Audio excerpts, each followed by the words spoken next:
മന്ത്രിസഭാ വാർഷികത്തോടനുബന്ധിച്ച് ഇടുക്കി ജില്ലയിൽ നടത്തുന്ന റാലിയിൽ ആളെ കൂട്ടാൻ അധ്യാപകരോട് പങ്കെടുക്കാൻ നിർദ്ദേശം.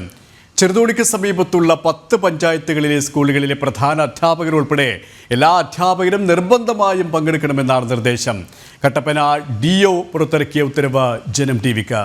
വിശദാംശങ്ങളുമായി സുബിൻ തോമസ് ചേരുകയാണ്. സുബിൻ, നിർബന്ധമായും പങ്കെടുക്കണമെന്ന് തന്നെയാണ് അധ്യാപകർക്ക് നിർദ്ദേശം നൽകിയതല്ലേ?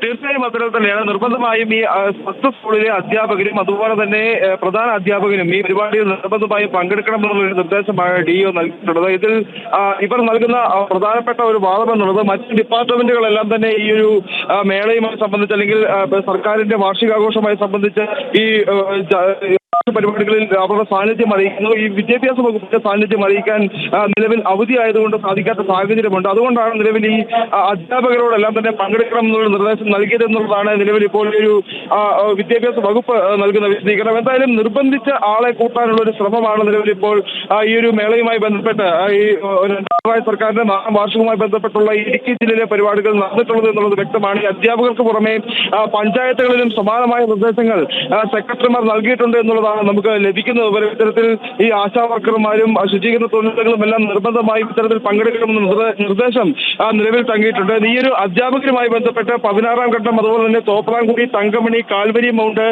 മരിയാപുരം, ഉപ്പുതോട്, വിമലഗിരി, പെരിഞ്ചാംകുട്ടി എന്നിവിടങ്ങളിലെ സ്കൂളുകളിലെ അധ്യാപകരാണ് നിർബന്ധമായും പങ്കെടുക്കണമെന്നുള്ള നിർദ്ദേശം നൽകിയിട്ടുള്ളത്. ഇത് പ്രകാരം ഏതെങ്കിലും തരത്തിൽ ഈ പങ്കെടുക്കാതിരുന്നാൽ അതുമായി ബന്ധപ്പെട്ടുള്ള നടപടികൾ ഉണ്ടാകുമെന്നുള്ളൊരു മുന്നറിയിപ്പും വിദ്യാഭ്യാസ വകുപ്പ് ഇവർക്ക് നൽകിയിട്ടുണ്ട്. ഇത്തരത്തിൽ ആളെ കൂട്ടാൻ വേണ്ടി മാത്രം ഇത്തരത്തിൽ ഈ ഭരണ സംവിധാനങ്ങൾ ഉപയോഗിക്കുന്ന അല്ലെങ്കിൽ തദ്ദേശ സ്വയംഭരണ സ്ഥാപനങ്ങളെ ഉപയോഗിക്കുന്നു എന്നുള്ളൊരു ആരോപണം വലിയ രീതിയിൽ ഉയരുന്നുണ്ട്. പ്രധാനമായും ഈ അധ്യാപകരൊക്കെ പല സ്ഥലങ്ങളിൽ നിന്നുള്ളവരാണ്. അവർ ഈ അവധി ആയതുകൊണ്ട് തന്നെ പല സ്ഥലങ്ങൾ വീടുകളിലേക്കൊക്കെ തിരികെ പോയിരിക്കുന്ന ഒരു സാഹചര്യമുണ്ട്. അവിടെ നിന്നെല്ലാം ഈ ഒരു പരിപാടിക്ക് വേണ്ടി മാത്രം ഈ ഒരു ആഘോഷ പരിപാടികളുടെ ഭാഗമായുള്ള മേളയുടെ ഭാഗമായുള്ള ഘോഷ യാത്ര പങ്കെടുക്കുന്നതിന് വേണ്ടി മാത്രം എത്തണമെന്നുള്ള നിർദ്ദേശം നൽകിയ വളരെ വിമർശനത്തോടു കൂടിയാണ് ഈ അധ്യാപകരും നിലവിൽ ഇപ്പോൾ കാണുന്നത്. എന്തായാലും ഇത്തരത്തിൽ ഈ ആഘോഷ പരിപാടികൾക്ക് ആൾ കുറയുന്ന ഒരു സാഹചര്യം അല്ലെങ്കിൽ ആളില്ലാതെ വരുന്ന ഒരു സാഹചര്യം ആയതുകൊണ്ട് തന്നെയാണ് നിലവിൽ ഇത്തരത്തിലുള്ള ഒരു നീക്കം സർക്കാർ തലത്തിൽ നിന്ന് വിവിധ വകുപ്പുകളെ ഏകോപിപ്പിച്ചുകൊണ്ട് ഇത്തരത്തിൽ ആളെ കൂട്ടുന്ന ഒരു പ്രവണതയിലേക്ക് ഈ സംഘാടകർ കടന്നിട്ടുള്ളത് എന്നുള്ളതാണ് ഏറ്റവും പ്രധാനപ്പെട്ട കാര്യം. യെസ്, ഇടുക്കിയിൽ നിന്നും സുബിൻ തോമസ് ആണ് വിവരങ്ങൾ നൽകിയത്.